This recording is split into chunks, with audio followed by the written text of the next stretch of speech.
Number 5. Number Psycho Break.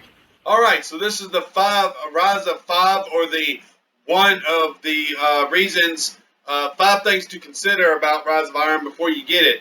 And the 5th one is the fact that there's only 5 story missions.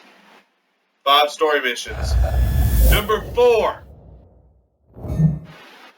The 4th thing to consider is the fact that there's only 2, yes, 2 new strikes. Number 3. Also, for number 3, that comes in at number, the 3rd thing to consider is none of the content from Taken King that was on the PlayStation 4 is going to be available. That means no Jade Rabbit, no Zen Meteor, none of the exotics, and none of the Taken King exclusive armor for PlayStation 4 is going to be available in this version. That won't be available until 2017, they said, so probably about Destiny 2 will probably be the time that you'll receive it. And the other thing is, you will have a few new costumes. Number 2. Number 2 is 1 raid. You're only going to get 1 extra raid. And that's not going to come out until Friday, supposedly. 1 raid. Number 1. And number 1. One of the things to consider is the fact that you are going to be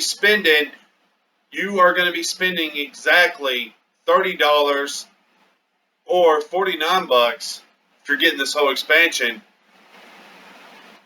and you're not really getting much. Taken King had more than this, so that's a lot to consider. Honestly, I was expecting more. I would have loved it had it been 7 or something more missions.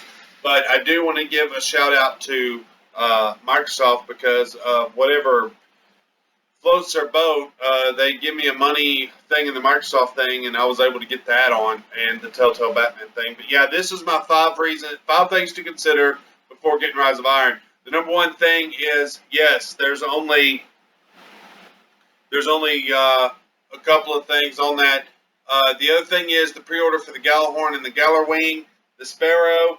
But honestly, if you're a Destiny fan, you have to get this. The private matches alone that they're going to have, hell, even some of the ones called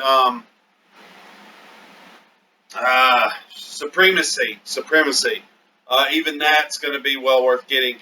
The only thing is that, honestly, as a Destiny fan, you have to get this to continue to actually play the story of the game. Otherwise, you can't really do anything. It just stinks that it all boils down to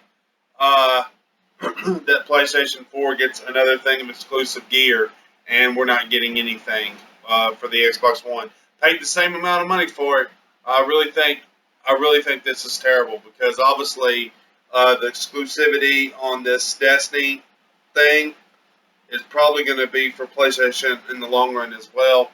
But I'm looking forward to the new graphics, though, because it's going to have a new graphics haul. On a lot of it, it's going to look better, simply for the fact that it's going to be HD stuff, and it's going to look a lot better. So I'm looking forward to that.